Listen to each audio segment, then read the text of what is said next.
दुनिया की सबसे तेज सुपरसोनिक क्रूज मिसाइल ब्रह्मोस ने ऑपरेशन सिंदूर के दौरान पाकिस्तान पर जिस तरह से कहर बरपाया, उसकी चर्चा पूरी दुनिया में हो रही है। जब इसने 100 घंटे की लड़ाई के दौरान पाकिस्तान के सैन्य ढांचे को जिस तरह से ध्वस्त किया, उसके बाद प्रधानमंत्री नरेंद्र मोदी ने खुद कहा कि इस मिसाइल ने ऑपरेशन के दौरान पाकिस्तान की रातों की नींद हराम कर दी। वही दोस्तों, ब्रह्मोस मिसाइल का खासियत क्या है और यह पाकिस्तान को कितना नुकसान पहुंचा है, यह सब के बारे में जानने के लिए यह वीडियो आपको बहुत काम आने वाला है। उसके लिए आगे बढ़ने से पहले इस वीडियो को एक लाइक करके चैनल को सब्सक्राइब जरूर कर लीजिए, क्योंकि यह आपके लिए एक सेकंड का काम है, लेकिन इससे हमारी काफी बड़ी मदद होती है।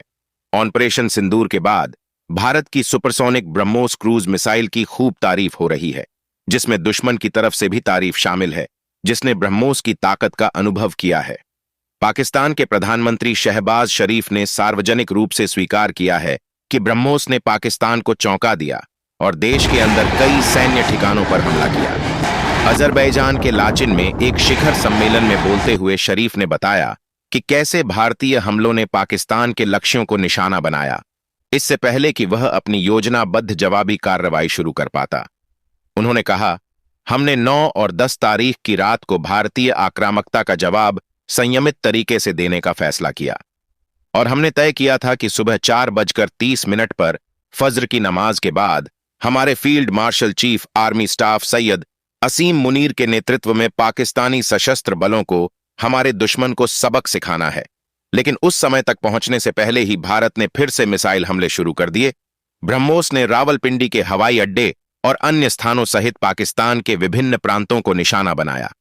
दुश्मन देश की ओर से शरीफ का यह बयान भारत के सैन्य निर्यात का केंद्र बिंदु ब्रह्मोस के लिए सबसे अच्छा समर्थन साबित हो सकता है। शरीफ की टिप्पणी न केवल ब्रह्मोस की मारक क्षमता को स्थापित करती है, बल्कि पाकिस्तान के रडार और वायु रक्षा से बच निकलने की इसकी क्षमता को भी साबित करती है। 10 मई को Su-30 MKI से लॉन्च की गई ब्रह्मोस मिसाइलों ने नूर खान एयरबेस पर पाकिस्तान के उत्तरी एयर कमांड कंट्रोल नेटवर्क को नुकसान पहुंचाया। रावलपिंडी में स्थित नूर खान एयरबेस पर भारत के हमले ने आखिरकार पाकिस्तानी सेना को हिलाकर रख दिया और उन्हें अमेरिका का रुख करने पर मजबूर होना पड़ा।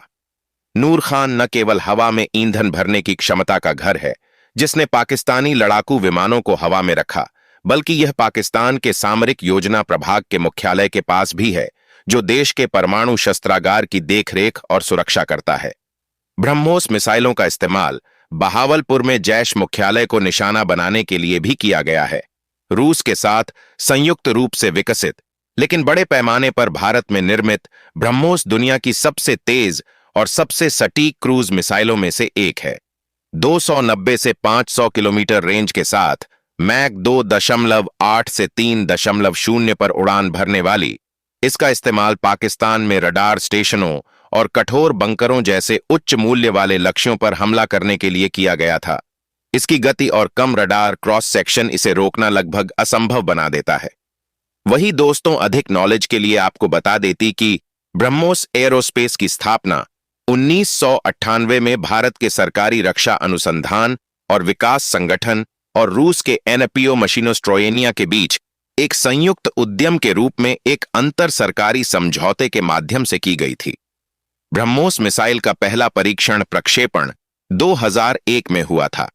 इस मिसाइल के विभिन्न संस्करणों को भारत की नौसेना, वायुसेना और सेना में शामिल किया गया है। यद्यपि ब्रह्मोस मिसाइलें अभी भी रूसी कलपुर्जों और कच्चे माल पर निर्भर हैं, लेकिन स्थानीय इनपुट का प्रतिशत उद्यम की शुरुआत के समय लगभग 15% से बढ़कर 70% से अधिक हो गया है।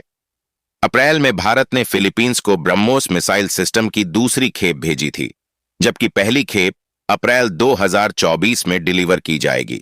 फिलीपींस, जिसने जनवरी 2022 में भारत के साथ $375 मिलियन का सौदा किया था, को कुल 3 ब्रह्मोस मिसाइल बैटरियां मिलने वाली हैं। भारत वर्तमान में इंडोनेशिया और वियतनाम के साथ उन्नत वार्ता कर रहा है।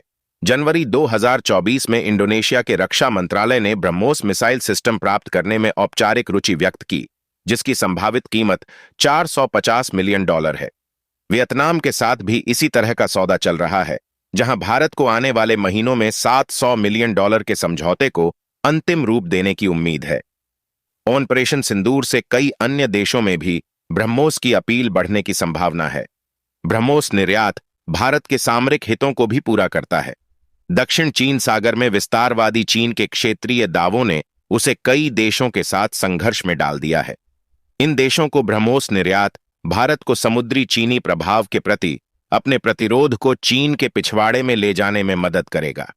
चीन दक्षिण चीन सागर के अधिकांश हिस्से पर अपना दावा करता है, लेकिन फिलीपींस, वियतनाम, मलेशिया, ब्रुनेई और ताइवान के पास भी जवाबी दावे हैं। चीन ने पूरे दक्षिण चीन सागर में सैकड़ों तटरक्षक जहाजों को तैनात किया है, जो उसे अपना जल क्षेत्र मानते हैं, जबकि फिलीपींस द्वारा लाए गए एक मामले में 2016 के स्थायी मध्यस्थता न्यायालय के फैसले में कहा गया था कि इस दावे का अंतर्राष्ट्रीय कानूनों के तहत कोई आधार नहीं है। पिछले कुछ वर्षों में दोनों पक्षों के बीच अक्सर टकराव हुआ है, जिससे अमेरिका और जापान ने भी फिलीपींस को समर्थन देने का वादा किया है। फिलीपींस को ब्रह्मोस की बिक्री और भविष्य में संभवतः इंडोनेशिया और वियतनाम को बिक्री भारत की एक्ट ईस्ट नीति को मजबूत करेगी। इन देशों के लिए अधिक सैन्य क्षमता दक्षिण चीन सागर में शक्ति संतुलन को बदल देती है, जहां चीन अपना वर्चस्व जताता है। वही दोस्तों, यह वीडियो आपको पसंद आया हो तो मेरे चैनल को लाइक और सब्सक्राइब जरूर करें और अपने करीबी मित्रों को शेयर करें। जय हिंद, जय भारत।